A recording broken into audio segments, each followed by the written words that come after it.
there is a butterfly effect to what happened last night, right? Because Chandler Jones' play isn't the only story. Because the offense, they were bad again. Mac Jones completes less than 50% of his passes for only 112 Worst game yards. of his career. Worst game of his career. Inexcusable.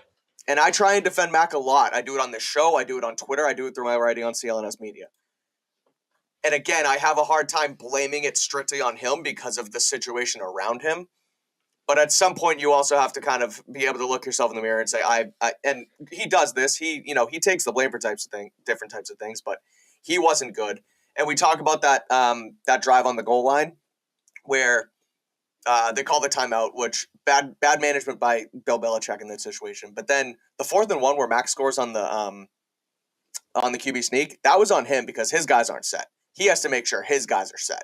So that's a tough situation there for Mac as well. And again, like you said, just one of the worst games of his career to the date.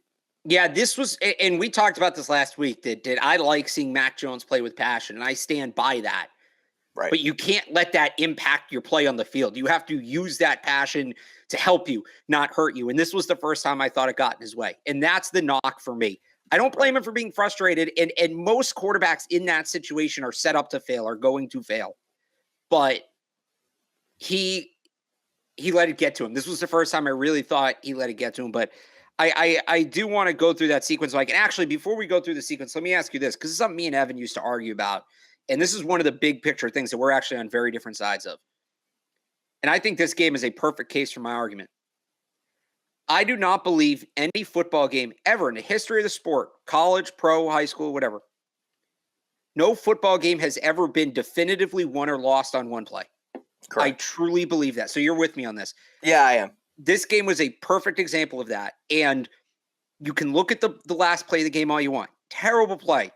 Mm-hmm. You can look at the Keelan Cole call all you want. Terrible call. Awful call. And we'll get to that. And the fact that there are still people on Twitter saying that he was inbounds is absolutely insane. Yeah, those are the people Elon Musk needs to kick off. Seriously. Yeah. That should be against the rules. Right. But neither of those, as bad as those were, right, and as much as the Patriots could have done, the number one way to prevent those situations, to not have it be in the referee's hands or not have it come down to some BS lateral, is to not let it get to that point in the first place. And the number one point I look at in the game where they could have done something to avoid those situations is that sequence at the beginning of the second quarter. And they're driving the ball down, and they did a really good drive moving down the field. Yep. 1st and goal from the 2, run it to Ramondre for 1 yard. Fine. Great. That's what they should be doing. 2nd and 1, incomplete pass. Mac Jones sails Jonnu Smith, and he kind of gives up on his route. Then they have to burn a timeout. Not a great throw either, though. Not a great throw either. Well, no, Mac sailed the pass, but I thought Jonnu could have been a little more competitive. They both screwed up. Yeah, correct. Then you call a timeout with 12 minutes to go in the second quarter. 2nd and 1 from the 1. 2nd and goal from the 1. Look, the full play clock, inexcusable in my opinion. If you have to, here's the thing: if you have to call a timeout to get it right, like if they punch it in, whatever. Okay, you use the timeout, you made it count, right? But they call a timeout.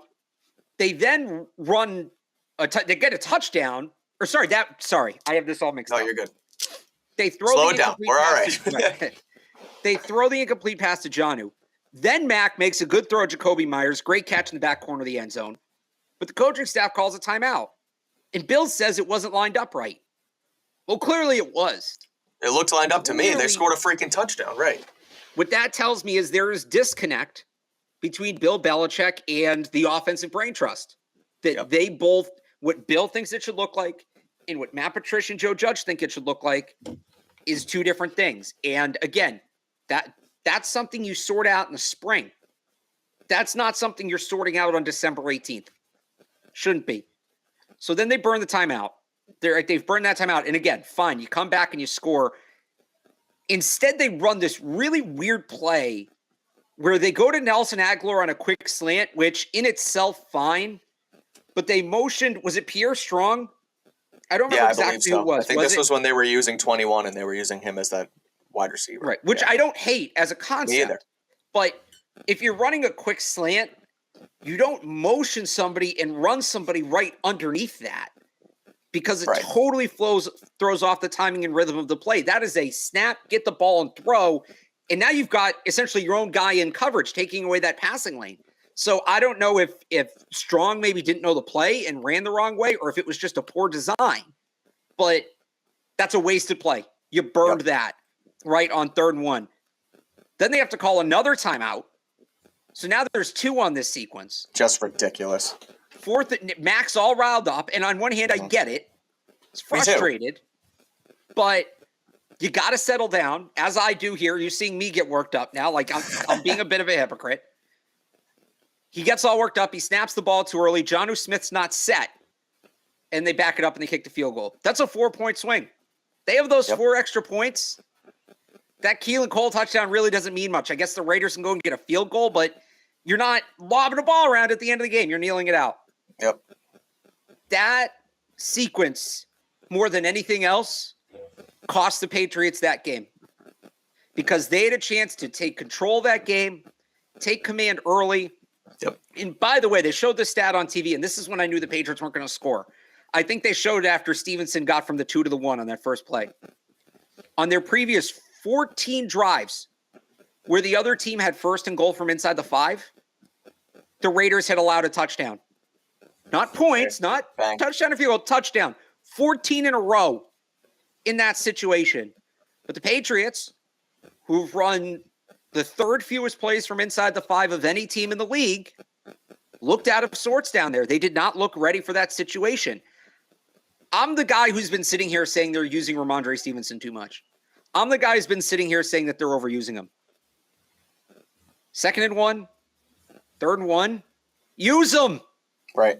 Use him. He's a bully ball back. Use him.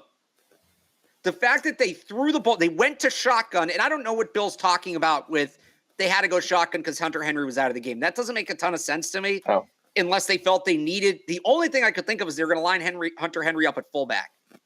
But have a tackle do it then. Have they ever done that? I mean, not necessarily out of a run set. They're doing it in this passing stuff. I'm saying, but you have nobody else who can step into whatever role Hunter. Like you don't have a tackle eligible or somebody. There's no excuse not to run the ball there. None. And there's no excuse for it to look that discombobulated. That I know I've said it a couple times. I'm going to keep saying it. The Keelan Cole touchdown, unfortunate. Right. The play at the end of the game, that's an absolute mess and inexcusable.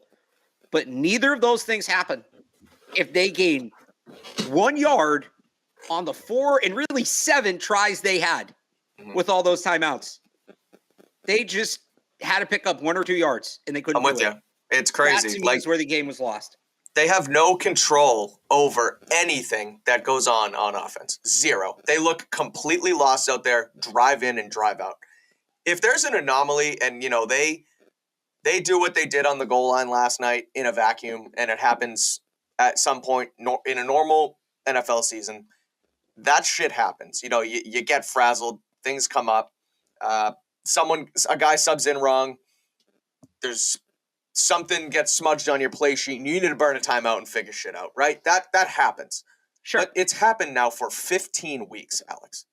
This is and it happened on 4 plays in a row. Correct. Exactly. It's completely inexcusable. And it's the stuff that we've talked about for 20 years in New England about these Patriots teams who they might not always have the best players. And there are certainly seasons where they did have the best players and they ran the table and won the championship, what have you. But this has always been their bread and butter. They're going to play smart. They're going to be smarter than you. They're not going to be highly penalized. And they're just going to play fundamentally sound football in all 3 phases of the game and burn you that way. And this is it's a disaster. They're not doing that at all anymore. And yesterday was, again, I feel like every single week now we're like, this was the tipping point. This is where it has to end. And I'll tell you this, man. It happened again last night. If they top this, I don't know.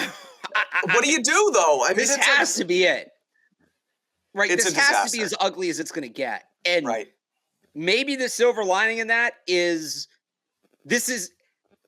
unless something, I really don't think it can get worse, especially because the teams they're playing, the 3 teams they're playing are really good, right? So, if they get their doors blown off, all right, fine, you got beat by a better team.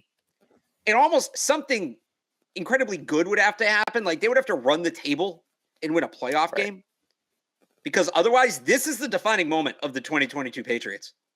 When They we literally talk can't about run the a play. season, it's going to be this. It's going to be this game.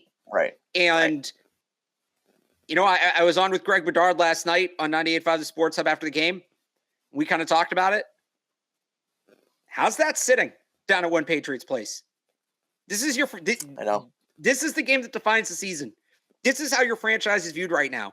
That absolute dumpster fire is. And look, some people this year, I get a lot on Twitter. Oh, the Patriots are a laughingstock, and I've thought that was strong, right? They're not a real laughingstock. They're still competing for the playoff spot, and they've got young pieces in place. And yeah, the offense is goofy, but like to me, a laughingstock is the Denver Broncos, right? Where we're trying to see if their quarterback's going to throw more touchdowns than he has bathrooms in his house. That's a laughingstock. Or the Urban Meyer Jaguars. That's exactly. A laughingstock. Right. This is the first time I've really felt like I think people were down on the Patriots. I think people thought the Patriots weren't very good. Like, I'm talking national, big picture. I think that there were people who believed that, and maybe some to a justified degree, some maybe not. This is the first time I feel like people are looking at the Patriots and laughing. Right? I'm with you. Yeah. Maybe the Bears game, maybe, but this is a whole nother level. Like, I just can't imagine this is sitting well down there. Well, the Bears game too, they was back and forth with Zappy, and they weren't completing for first downs, right? But I mean, they weren't calling timeouts twice on a drive on the goal line in the middle of at the beginning of the second quarter, and they weren't allowing Chandler Jones to run over Mac Jones and laddering the ball for no reason when it's a tie game. Like, right. That there's a difference between getting blown up by a bad team on primetime and the complete mental instability of what they showed last night. So